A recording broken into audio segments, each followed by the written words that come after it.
Okay. Alright, so guys, magse-setup tayo. Ang mga nakasaksak pa lang dito, halos lahat ng mga power supply.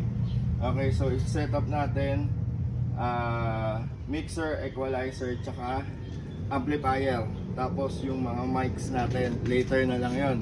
Okay, so guys, kuha muna kayo na kahit ano pa naman, basta male to female na ganito. Yan, male to female na ganyan, kailangan natin yan.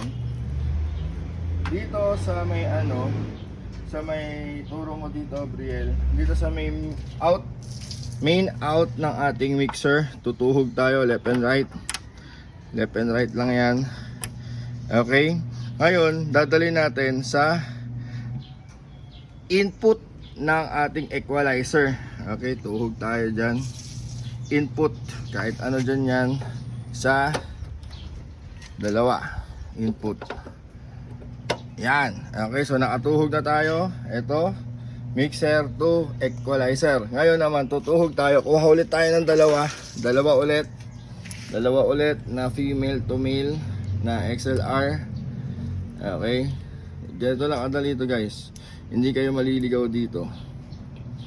Okay, so ang gagawin naman natin, from equalizer to input ng mixer. So output, ito output ng equalizer natin. Okay, yan, dalawa na yan. So ilalagay na natin to female.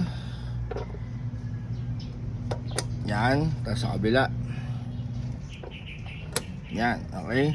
Tapos ngayon guys, i-input na natin dito sa ating amplifier. Okay, so input tayo, AB, ganoon lang din yan, madali lang yan. Yan, tapos ito. Okay, so ngayon, ito naman yung ating speaker. Yan, speaker, naka-speak on na tayo. So dito naman tayo sa speaker out. Ayan, ito. So ilalagay natin dito yan, tapos i-twist mo lang yan, para mag-lock. Ayan, ganun lang kadali, hindi kayo maliligaw dyan.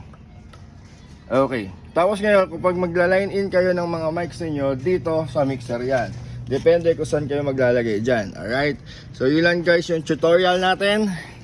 Alright, ang system nga pala natin, meron tayong AVR 3000 watts, dyan nakasaksak yung ating mixer, tsaka equalizer, tsaka itong mixer, tsaka ito palang amplifier. Alright, so guys, yun lang.